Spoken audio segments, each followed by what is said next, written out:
এইভাগ এভাগ ইতিমধ্যে প্ৰায় প্ৰসাদ বিতৰণ কৰি পূজাভাগ মই বাৰু সামৰিলোঁ। এই থাপনাভাগ আপোনালোকক দেখুৱাইছোঁ বাৰু।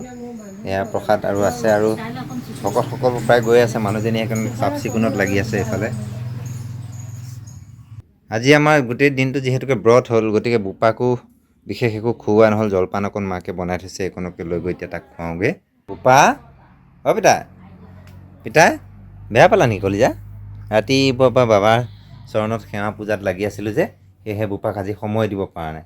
কলিজাটো ভকতসকল গৈছেহে, এতিয়া দাঙি ল'ম এতিয়া দেই। আমাৰ প্ৰসাদ দি আছোঁ, প্ৰসাদ খাই ভকতসকল আহিছে গৈছে ন পিতাই?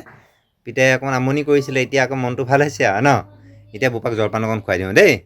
দেউপা অ' দেউতা তুমি বেয়া নাপাবা দেই, আহা জলপান অকণ খুৱাই দিওঁ আহা। কলিজা আহা আহা, মোৰ দেউতাটো ভাল ল'ৰা, আহা ওচৰলৈ আহা বোলে। বাবাৰ পূজা সেৱাত লাগি থাকোঁতেই আমাৰ গোসাঁইটোকো জলপান আজি খোৱা হোৱাই নাই, গতিকে খুৱাই দিওঁ।